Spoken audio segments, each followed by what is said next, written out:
آپ کی کتاب کا صفحہ نمبر 26 اور سبق ہے نظم و ضبط، ماہ اکتوبر کا یہ سبق ہے۔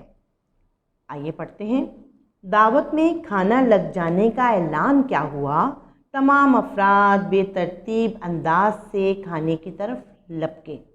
کسی کو رکابی کی تلاش تھی، کوئی چمچہ تلاش کر رہا تھا، جبکہ تجربے کار افراد پہلی ہی جست میں رکابیاں لے کر کھانے کے ڈونگوں کی طرف دوڑ لگا چکے تھے۔ اب جو ڈش کے قریب تھا وہ کیا بوٹی، کیا سالن، کیا چاول، سب کچھ اپنی رکابی میں ڈالنے کے در پہ تھا۔ اب ہوا یہ کہ 300 افراد کا کھانا 200 افراد نے اپنی رکابیوں میں بھر لیا اور باقی افراد اپنی رکابیاں لیے مایوسی کے عالم میں ادھر سے ادھر ڈونگوں میں جھانکتے پھر رہے تھے۔ کسی کو سادہ چاول مل گئے تو کسی نے روغنی شوربے کو غنیمت جانا۔ ایسے افراد اپنی بے بسی پر افسردہ تھے اور بدنظمی کے ساتھ کھانے پر حملہ آور ہونے والے افراد کو دل ہی دل میں کوس رہے تھے۔ کھانے کا عمل 20 منٹ میں ختم ہو گیا۔ لوگوں کا لوٹ مار کا جذبہ بھی پست ہو چکا تھا۔ وہ اپنی رکابیاں میزوں پر رکھ کر پلٹ رہے تھے۔ میز پر رکھی رکابیاں قابل دید منظر پیش کر رہی تھیں۔ کسی رکابی میں بریانی کی تہ لگی ہوئی تھی، کسی کی رکابی سے مجروح مرغ اپنی بے بسی کی داستان کہہ رہا تھا، کسی رکابی میں سلاد دہائی دے رہی تھی اور کہیں بادام پستوں سے مرصع گاجر کا حلوہ یہ فریاد کر رہا تھا کہ مجھے یوں کچرے پر ڈالنے جانے کے لیے تو اتنے اہتمام سے تیار نہ کیا گیا تھا۔ ایسا کیوں ہوا؟ کھانا بھی افراد کی تعداد سے زیادہ تھا، پھر بھی کئی افراد بھوکے رہے اور سینکڑوں افراد نے کھانا ضائع کیا۔ اس کی وجہ بے صبری اور نظم و ضبط کی کمی ہے۔ اللہ تعالیٰ کا پیدا کیا ہوا نظام کائنات اپنے اندر ایک خاص ترتیب رکھتا ہے۔ سورج کا ہر صبح وقت مقررہ پر طلوع ہونا اور وقت مقررہ پر غروب ہو جانا نظم و ضبط کی عمدہ مثال ہے۔ چاند کے گھٹنے بڑھنے میں بھی ایک ترتیب دکھائی دیتی ہے۔ اسی طرح موسموں کا تغیر اور تبدل بھی ہمیں نظم و ضبط سکھاتا ہے۔ نظم و ضبط حسن ترتیب کا دوسرا نام ہے۔ جو لوگ نظم و ضبط کی پابندی کرتے ہیں ان کے ہر کام میں ایک سلیقہ اور ترتیب نظر آتی ہے۔ اس کے برعکس وہ لوگ جو نظم و ضبط سے عاری ہوتے ہیں ان کی زندگی میں کسی قاعدے یا قانون کی پابندی نظر نہیں آتی۔ ایسے لوگوں کی زندگی بے سلیقہ اور بے ترتیب گزرتی ہے۔ زندگی کے ہر شعبے میں نظم و ضبط کی پابندی ضروری ہے۔ دعوت کا معاملہ ہو یا ٹکٹ خریدنے کا یا کسی محفل میں بیٹھنے کا، لوگ نظم و ضبط کو بھلا بیٹھے ہیں۔ ہم ٹکٹ قطار میں لگ کر لینا شان کے خلاف سمجھتے ہیں۔ بس میں جب تک ایک دوسرے کو دھکے دے کر نہ چڑھا جائے لوگوں کو مزہ ہی نہیں آتا۔ بل درست کرانا ہو، دفتر میں کسی کام کی بات کرنا ہو، ہماری سوچ یہ ہوتی ہے کہ تمام افراد کا نمبر کاٹ کر سب سے پہلے اپنا کام نکال لیں۔ یعنی اصولوں کی پاسداری کو داغ لگتا ہے تو لگتا رہے لیکن ہمارا کام سب سے پہلے ہو جائے۔ نظم و ضبط کے بغیر زندگی میں کوئی کامیابی حاصل نہیں ہو سکتی۔ جو افراد نظم و ضبط کے پابند ہوتے ہیں کامیابی ان کے قدم چومتی ہے۔ پرندے، جانور، حشرات الارض بھی نظم و ضبط کا خیال رکھتے ہیں۔ دن بھر دانہ دنکا چگنے کے بعد جب پرندے شام کو واپس اپنے گھونسلوں میں جاتے ہیں تو وہ ایک خاص ترتیب سے اڑتے ہیں۔ شہد کی مکھیوں کی زندگی کا مطالعہ کریں تو معلوم ہوتا ہے کہ اس ننھی سی مخلوق کی زندگی کس قدر منظم اور ضابطہ ہے۔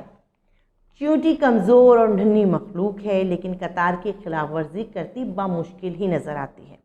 زمین پہ چرنے والے اکثر جاندار خاص ترتیب سے چلتے اور اپنے متعین کردہ ضابطوں کی پابندی کرتے ہیں۔ اسلام بھی نظم و ضبط کا درس دیتا ہے۔ مقررہ اوقات میں نماز پنجگانہ کی ادائیگی نظم و ضبط کی بہترین مثال ہے۔ ایک امام کی قیادت میں سب کا ایک ساتھ رکوع، سجود، نماز پنجگانہ میں سجود کرنا حسن ترتیب کا اعلیٰ نمونہ پیش کرتا ہے۔ رمضان کے مقدس مہینے میں روزے رکھنا، سحر تا افطار کچھ نہ کھانا پینا نظم و ضبط کا پیغام دیتا ہے۔ حج کا فریضہ بھی خاص ایام میں انجام دیا جاتا ہے۔ مختلف ممالک سے تعلق رکھنے والے لاکھوں مسلمان ایک ہی لباس میں ہونا نظم و ضبط کا احساس دلاتا ہے۔ آپ صلی اللہ علیہ وآلہ وسلم جب نماز کے لیے کھڑے ہوتے تھے تو سب سے پہلے صفیں سیدھی کراتے۔ یہ کام ایک ترتیب اور تنظیم کا احساس دلاتا ہے۔ اسی طرح جس طالب علم کی زندگی میں نظم و ضبط کار فرما ہوگا وہ ہر روز ایک خاص ترتیب سے سارے کام کرے گا۔ اس کے صبح جاگنے، نماز پڑھنے، ورزش کرنے، ناشتہ کرنے، اسکول آنے جانے، آرام کرنے، کھیلنے اور کام کرنے کے اوقات مقرر ہوں گے۔ اس وجہ سے اس امتحان میں کوئی پریشانی نہیں ہوگی۔ اس کے برعکس ایک ایسا طالب علم جس کی زندگی میں نظم و ضبط نہ ہو، زندگی کے ہر امتحان میں پریشان ہو جاتا ہے۔ یہاں کھیلوں کی مثال بھی پیش کر سکتے ہیں۔ جس ٹیم کے کھلاڑی بہتر نظم و ضبط کا مظاہرہ کرتے ہیں وہ ٹیم کامیاب رہتی ہے۔ اس کے برعکس نظم و ضبط سے محروم ٹیم شکست سے دوچار ہو جاتی ہے۔ دنیا کے عظیم لوگوں کی زندگی کا جائزہ لیں تو ہمیں معلوم ہوگا کہ ان عظیم ہستیوں نے نظم و ضبط کو سختی سے اپنائے رکھا۔ نظم و ضبط کی اس پابندی کے باعث انہیں کامیابیاں ملیں۔ ان کے نام سنہری حروفوں میں لکھے گئے۔ ہمارے عظیم قائد اعظم محمد علی جناح کی زندگی اس کی بہترین مثال ہے۔ انہوں نے اپنے ایک فرمان میں اتحاد اور ایمان کے ساتھ جس تیسری بات پر زور دیا وہ یہی نظم و ضبط ہے۔ قائد نے اپنی زندگی اسی اصول کے متحد گزاری اور ایک عظیم مقصد میں کامیابی حاصل کی۔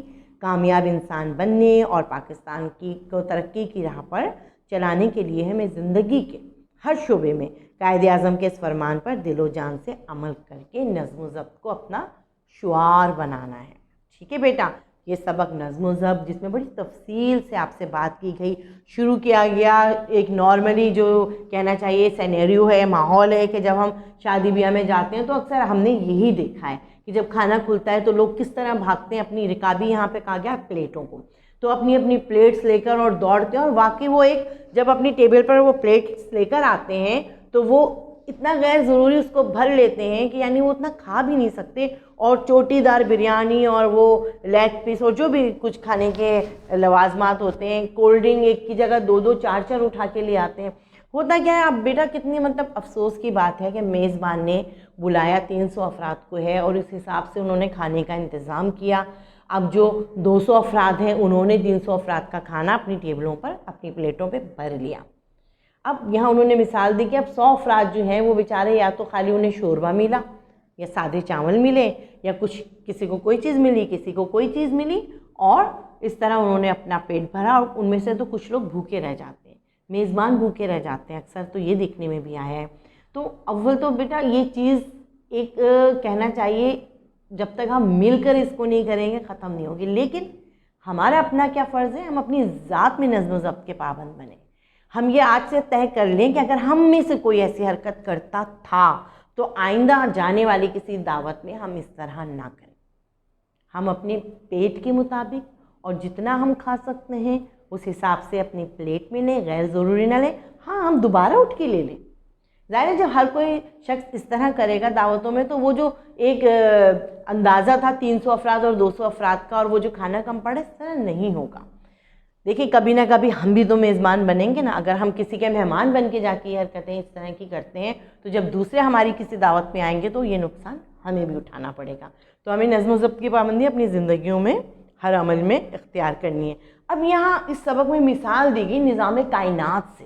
اللہ پاک کا نظام اتنا خوبصورت نظام ہے کہ سورج اپنے وقت پہ طلوع ہوتا ہے، اپنے وقت پر گھٹتا ہے، چاند اپنے وقت پر کم ہوتا اور بڑھتا ہے، موسموں کا آنا، دن کا آنا، رات کا جانا، یہ تمام چیزیں اپنے متعین کردہ نظام پہ، مقدار پہ، اپنے کہنا چاہیے مدار پہ حرکت کر رہے ہیں۔